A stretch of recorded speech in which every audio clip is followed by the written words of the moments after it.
All right, welcome to the FantasyLabs podcast. This is Bryan, your host. I'm joined by a friend of the podcast. He's a recurring guest at this point, Max Steinberg. Max, how's it going, man?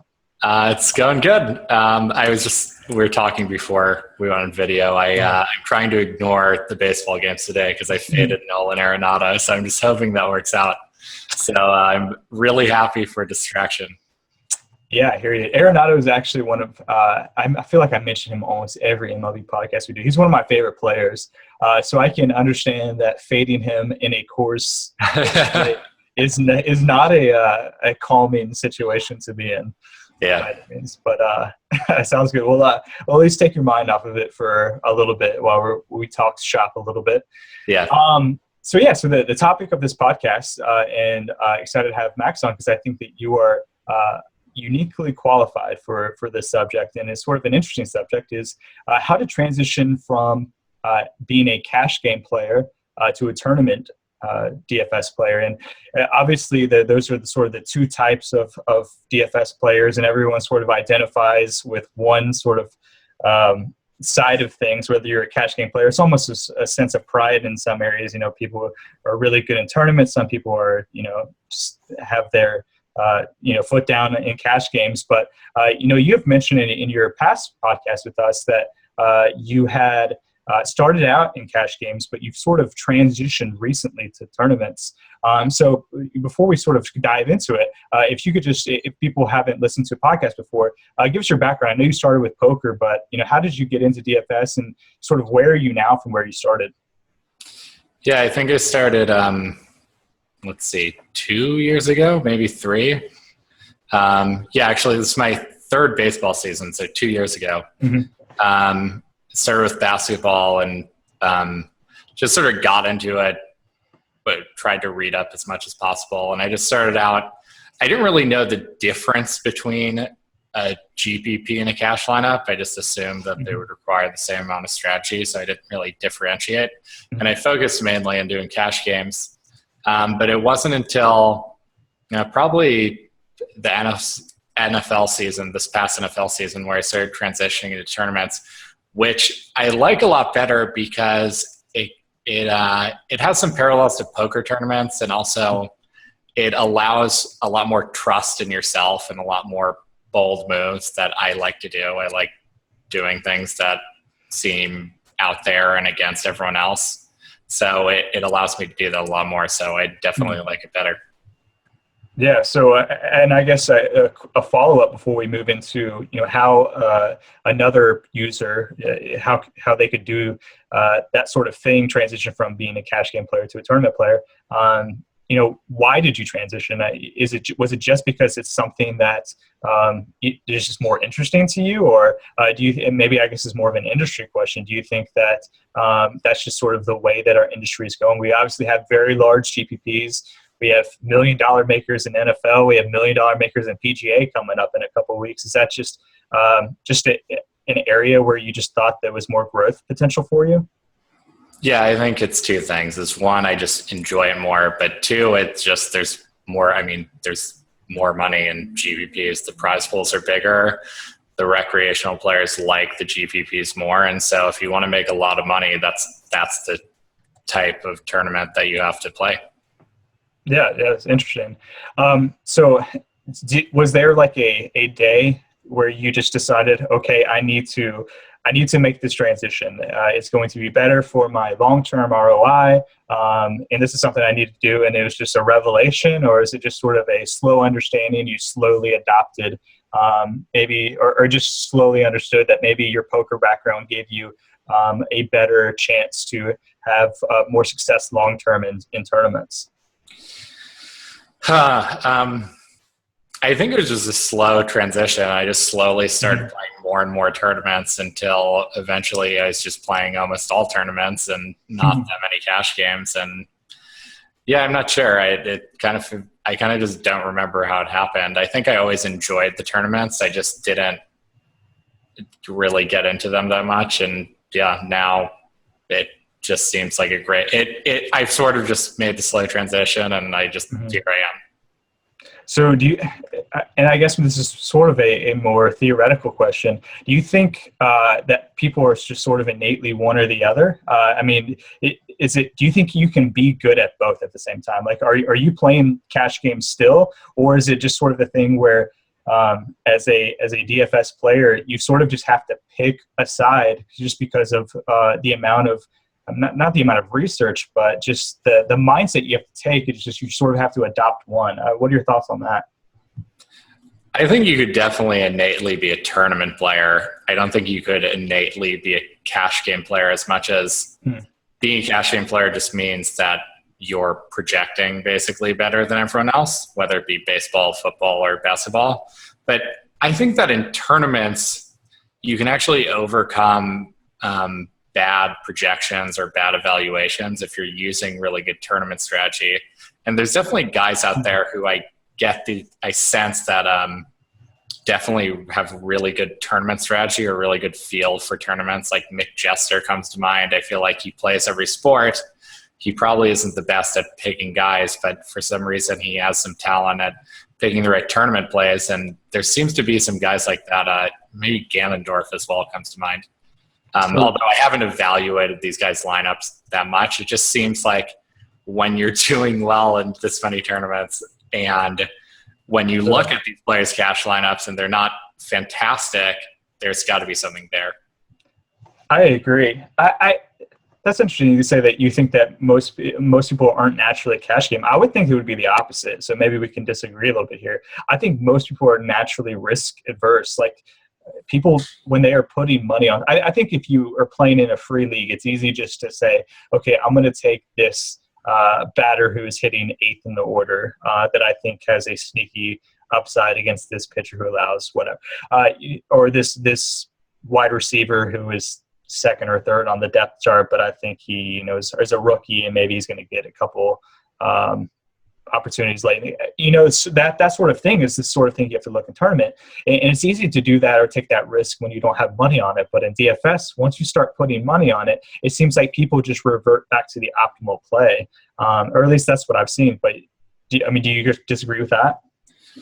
No, I mean, I think that you're right that most people are risk averse, but I guess, I don't know, being risk averse doesn't necessarily make you a good cash game player either. It's sort of more about just balancing your own evaluation with other evaluation. Like I feel like in cash games, bargain rating is really, really useful because if you can take some of the evaluation out of your hands and just make plays that are just good because one site is having them what player way cheaper than the other, that is very helpful. So, I mean, I guess I see what you're saying, but I don't know. I just don't necessarily think being risk averse isn't necessarily good. It's being risk averse in the correct way, and those are two different things. Yeah, and the bargain rating, like a great example today, recording this Wednesday, June 1st. Like an example was Scherzer was 13K on DraftKings, but he was like 3,000 more than any other pitcher. Especially after Felix got scratched and put on the DL. But the difference between him and Lester was only $100 on FanDuel, where you only have to take one pitcher. So I guess that's the sort of difference that a cash game player notices, whereas a tournament player maybe notices, just doesn't care about it. Right. Well, I guess my main point is that a good cash game player is just someone who's predicting really well, who's just predicting which players are going to do well, which players have the best points per dollar. A good tournament player doesn't necessarily have to do that. And that's my overall point is you can be a tournament player. You could have like no projections. You could have nothing, but I bet you the best tournament players could still show profit, even in a sport like baseball that's super statistics heavy, just by doing the right evaluation and knowing which stack to use. Do you think there's strategies in cash games, or do you think 95% of it is just optimizing? I think like 80% is optimizing, and like, I mean, with baseball, the best example is stolen bases are something you really want in your cash game lineups because they're real. Like stolen base guys are real low standard deviation guys, but besides that, I don't think there's much besides just picking the best dollar for dollar plays. So is that why you sort of, when you say that it was more intriguing to you in tournaments, is that it's just because it's more strategy?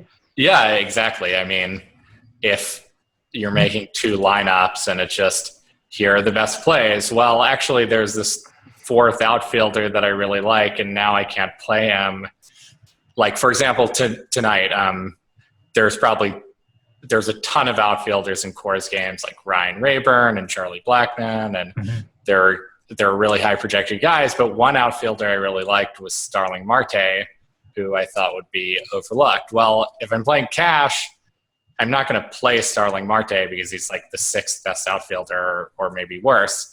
But in tournaments, I can play him a lot because he actually, if he's owned low enough, he actually might become one of the best outfielders to use. Interesting. So I think maybe the general consensus, or maybe I'm projecting this a little bit, but I'll ask you anyway, is that the best players in DFS can sort of flex their muscles a little bit more in cash games, just because, like if they're going to take on all of these opponents and just at 1-versus-1, then that's going to they can flex their muscles more so in those types of situations. But it seems like there's probably a bigger edge for the better tournament for the better players in tournaments, especially if it's just based on strategy. I agree. I would agree with that. I mean, I would be surprised. I would really be surprised how much edge anyone has in baseball head-to-head or 50-50s. I don't think it's that much because there's just not a big of a difference between two players in any given slate. Sometimes there is, but if there is, usually everyone's using them. So, yeah, I mean, especially in baseball, I don't think there's that much money in cash games. There definitely is. It's beatable, but it's not by much. In tournaments, you'd have huge ROIs if you're playing the correct strategy. And I'm not saying I even know what the correct strategy is. It's kind of theoretical. It's really hard to figure it out. It depends on the prize pool. It depends on ownership, which is hard to predict. But I think if you had someone who's theoretically playing a really, really good tournament strategy, they could have a massive edge, especially in these top-heavy tournaments. Interesting. So, yeah. All right. So let's get into that a little bit. So if a user is listening to this and they're a cash game player, but they're intrigued by the incredible money in these GPPs, and they want to make the same sort of transition that you made from a cash game player to a tournament player, whether they want to make it gradually like you did, or whether they sort of want to be drastic and jump right into the water. I mean, how do you do such a thing? I mean, that seems just such an overwhelming sort of thing. I mean, do you just sit around and just think about strategy, contemplate it for a while like a monk, or do you read as much as you can, or do you study the top lineups for these tournaments? I mean, where do you even start with this? I think all of what you said. Study the top lineups, study the lineups that win. I mean, sometimes the lineups that win aren't doing things right. They're just getting lucky. So sure. I wouldn't take just looking at any lineup that's winning as gospel, but look at the good players lineups, read articles from smart people, think about what people do and what people do that might be flawed. I mean, one thing that I think that we'll see more in the future is a lot of people just in baseball, especially, they just take the top stack. Like, for example, the Rockies today, I faded a Nolan Arenado. The reason is he's going to be really highly owned, and in baseball, anyone can go over 5, even like the best player and the best matchup in the world. Yeah. And I don't think he was as good as everyone thought he was today because of a couple of reasons. And what ends up happening is I think a lot of times in this tournament, what's optimal is not just taking the top player in the top stack. It's taking that like 4th best player and that 5th best stack, and teams that people are just not going to really use, but actually end up being really good, because when no one uses them in the top stack, you're way more likely to win than if you go with everyone else and that guy does well, because now you still have to battle with everyone else. Yeah, which sort of brings up ownership. So, right. I've heard people mention that, in cash games, it's about who projects the players the best. But in tournaments, it's about who projects other player, who projects the field the best. Right. So is that sort of just how, is that the innate difference between the two? Is in cash games you're projecting actual players, whereas tournaments are just more of a social, not experiment, but just a social dynamic where you're more concerned about the other players as opposed to actually which guys are batting. Yeah, I'd say that's definitely partly true. And I think that's actually one of the things that's fun for me is just thinking about the psychology of everyone. Like, who is everyone else going to go with? And that's why I actually really love playing high stakes tournaments the most, is because when you're playing with a bunch of really good players, now you can kind of figure, you can be more confident in your predictions of who's going to be played, who's going to be owned a lot. When you're playing smaller buy-ins, it's not as clear. You might think someone's really good, and then all the small stakes guys just don't really see that. So it makes it a lot of fun because you can say like, oh man, I think this guy's going to be way too highly owned for his skill. And also, since it's like a 300-person tournament instead of like a 20,000 person tournament, you can have guys where you're legitimately the only person who has that hitter, which is really, really fun, especially in a 15-minute plate. So, but I mean, you still need to take good angles. You need to pick good players for sure. But knowing who's going to not be picked and who's going to be picked is really, really important. Do you think people sometimes get biased by reading, articles or being on Twitter or anything like that? It almost seems like an interesting tournament strategy is just to insulate yourself. Like, don't try to figure out who the chalk is. And sometimes you might come up with it. And theoretically, you probably will often, especially in a very statistical sport like baseball. You might hit on the chalk often. But if you don't know who the chalk is, then you can just sort of make your own stands on guys without being biased by, okay, I've got to figure out where this guy is going to be projected. Okay, I think he's going to have 20% ownership.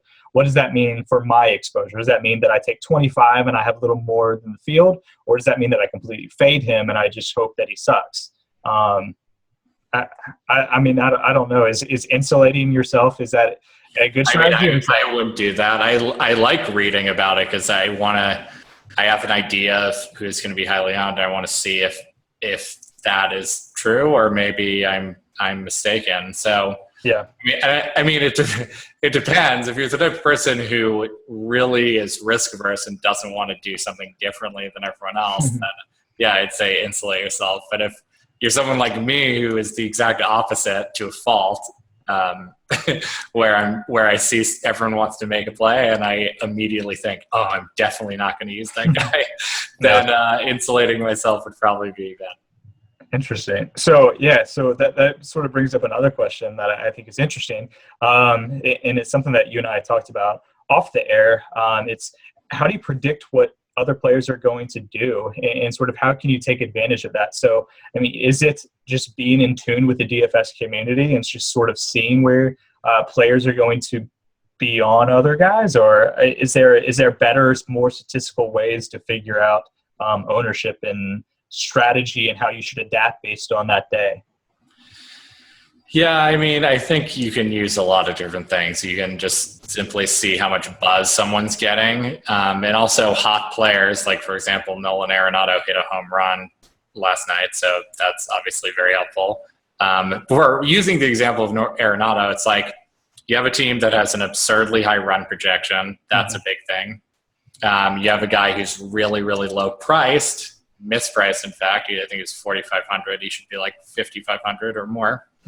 And he's top of the order, hot. I mean, he has so many things going for him, and sometimes it's just obvious like that. When it's not, usually I lean towards not making some bold play like fading someone. But when it's that obvious, and I was actually shocked it was higher than I thought, because on FanDuel I think he was 40% onto the Grand Slam.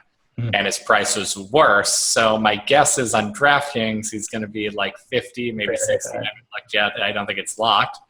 And the other thing is you definitely need to know, what am I going to do with this information? Because you can't just say, I'm not going to play this player. You have two options. You can either play someone at a completely different price point, and so your lineups are way different, or you can use someone who's similar to him that you actually think is close. And for me, that was Chris Bryant today, who I actually had probably just a fraction of a point below, or a few fractions of a point below Arenado tonight. So we'll see how that works out. But, yeah, I mean, I would say that you have you can definitely predict it pretty solidly. I mean, it takes some time. You have to keep looking. Like once the lock happens, look at who's highly owned and see if it surprises you. And yeah, I mean, I don't think it's actually that difficult. I'm sure that's very sport specific because in a volatility filled sport like baseball, where a guy could, even the best player in the world in the best matchup in the world, still go for 5 just for whatever reason.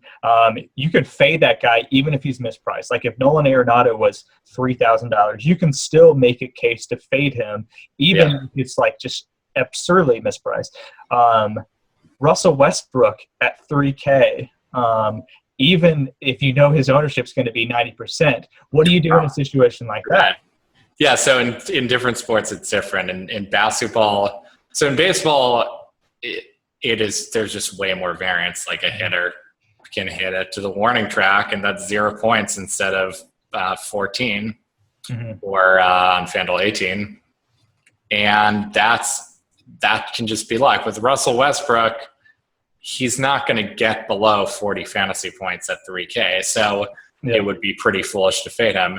In football, it's also interesting as well because there's higher variance positions and lower variance positions. I would say running back is a low variance position. There doesn't need to be a lot to happen for a running back to get some fantasy points. He's going to get 15 to 20 carries. He's going to get touchdown opportunities. Go to a wide receiver, for example, the ball has to go through the air. He has to catch it. He has to probably get a touchdown, data's upside. There's a lot of things that need to happen. So with wide receivers, actually, they're kind of like hitters in baseball. You are sort of more inclined to fade them if you think they're going to get criminally high ownership. So it seems, especially, if we're just talking about broadly DFS now across all sports, it seems like a good first step is just to understand the differences in the sports and their strategies. Oh, yes. Yeah, for sure. They're hugely different. A little sort of off topic, but it's something you mentioned earlier. Do you use FanDuel? And I know this is a little more geared towards NFL, but there could probably be some applications in just about all the sports other than golf. Do you use FanDuel locked ownerships to potentially late swap up DraftKings guys? Yes, I do. I mean, I think the ownerships on Thursday contests can be really helpful because it can help you figure out, okay, how much is this guy going to be owned on Sunday contests? Yeah. And I mean, on Sundays, if I see something that was different than I thought, I might change some of my lineups on DraftKings. Like I see some guy with, a fraction of a percent ownership, I will definitely make some changes. Yeah. So, and this is something that I wanted to ask you. So you play a lot of different types of tournaments on FanDuel and DraftKings. You like you mentioned the higher stakes and the lower stakes.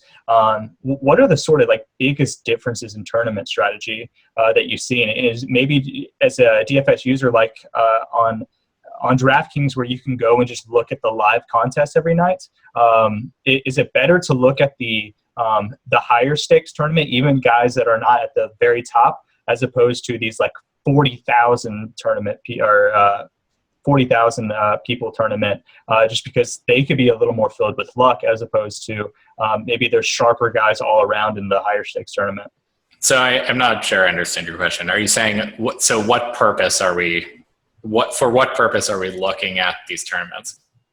What I guess the first part is just what's the biggest difference in strategy between high stakes and low stakes, and how can you sort of evaluate that and use it even if you only play low stakes? Yeah, I mean, I would say with the low stakes, it's just I think that if you just play like you make who you think your best plays are, and not exactly like cash games where we're just picking the best point per dollar plays, but just going with the guys that you like and maybe making like a small bold move here or there, I think is a lot smarter. And then when you get to the high stakes ones, especially when there's 300-person fields or something like that, that requires fading the right people. Basically, it's all about making those correct fades.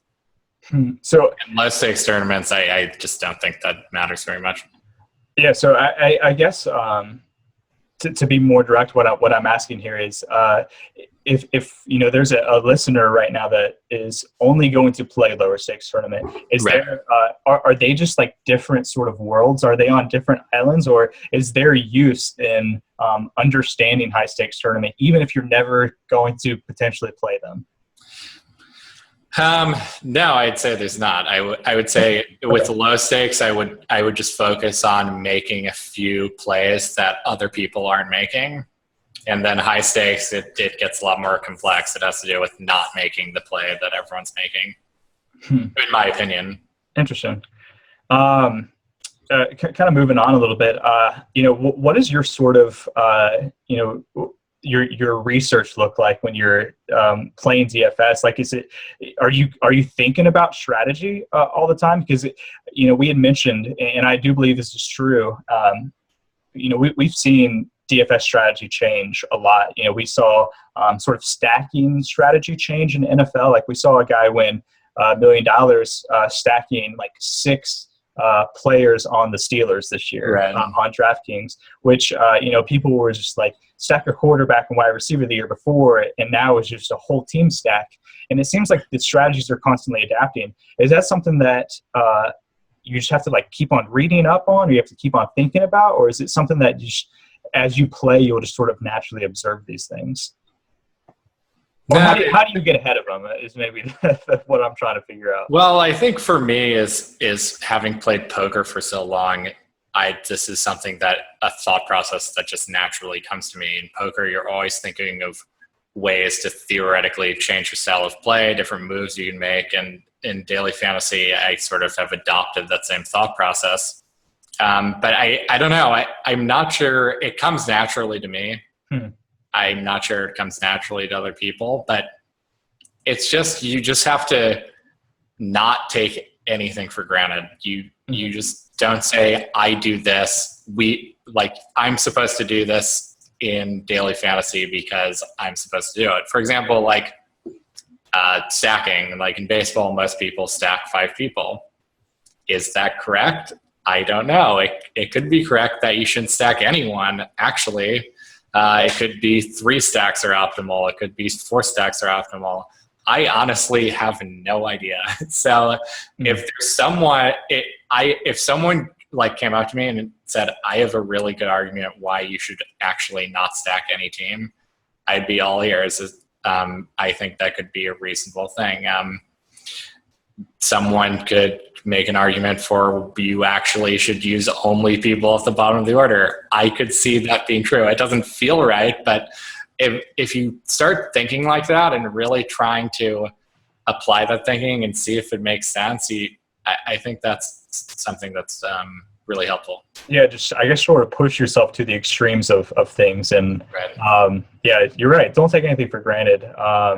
Yeah, because I think a lot of people, when they get into DFS, they read these articles or they, find information, which is good. I mean, becoming knowledgeable is always good, but you can sort of read these, like you'll read articles and it says, this is number one thing you have to do every single time in NBA DFS, which right. really just all of a sudden, then you're hampered to that heuristic where you can't get off of it, where that could be really hurting you in tournaments. That's kind of what you're saying? Yeah, exactly. How biased early in your learning process, and then it's just hard to get off that. Yeah, I mean, every slate is different. Every time there's a different set of games, and it can require a different set of strategy, and that goes for football, baseball, or basketball. So I don't think there's a one-fits-all rule for anything. And I guess that's what makes it pretty fun, right? Yeah, definitely. I mean, that's, again, one of the many reasons I enjoy tournaments a lot more than cash. Yeah, it almost seems like everyone's always talking about where's the edge in DFS tournaments, and it almost seems like if you can define it, it's already gone. It's already out of your grasp. Like Right. if you think you found it, then that means that probably means that other people have already found it, and that is no longer an edge. Which I guess is somewhat frustrating to players, because it always seems like you're just in this limbo of trying to be ahead of the game, where you can never just really feel grounded in a strategy that you feel comfortable in. And maybe that's just something that people have to get over with. You're going to have to be uncomfortable with some of your lineups. Are you uncomfortable with some of yours? I bet I'm uncomfortable today. I'm uncomfortable every day. But I will say this as well. One of the really tough things as well is you can be right. Is in GPPs, you can be right about some strategical change, some anything making a play, and you can it can in practice actually be wrong, like it doesn't work out. And so you could have a theoretical thing, like for example with the stacking conversation, maybe you're like, man, I really think 3 stacks of 2 teams in a 2 stack is really superior than 5 in a 3 stack or something.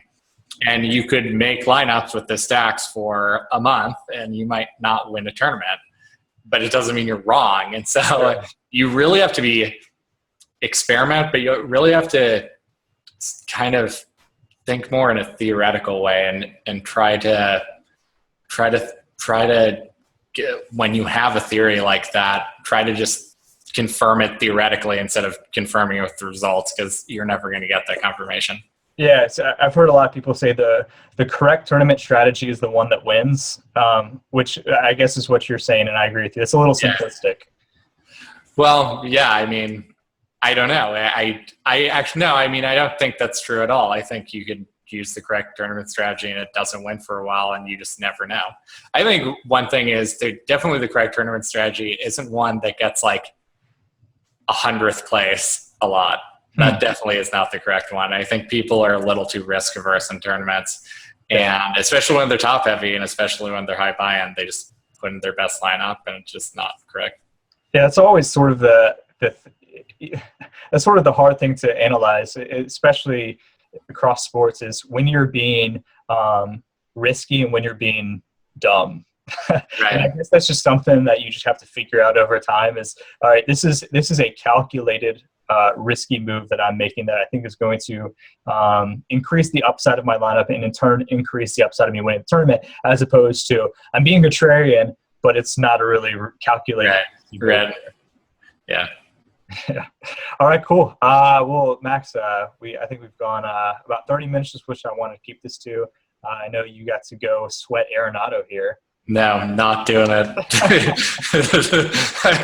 I swear to God, I'm not going to dinner in San Francisco. I'm not doing it. So do you at 10? do you like follow along with tournaments as every night, or do you just sort of set your lineups and walk away? It depends. More recently, I've set my lineups, walk away, and then I just review everything at the end, and I honestly enjoy it way more. So that's what I'm going to continue doing. So yeah. I hear you. Yeah. Well, good luck to you, Max. Thanks for joining us. We'll have to have you on in the future. We've had you on an MLB pod and in a couple strategy pods as well. So appreciate you being willing to come talk with us. I know everyone appreciates listening to your thoughts and strategies. Thank you for having me once again. Yeah, absolutely. Everyone, thanks for listening. I hope you enjoyed it. We'll talk to you guys next time.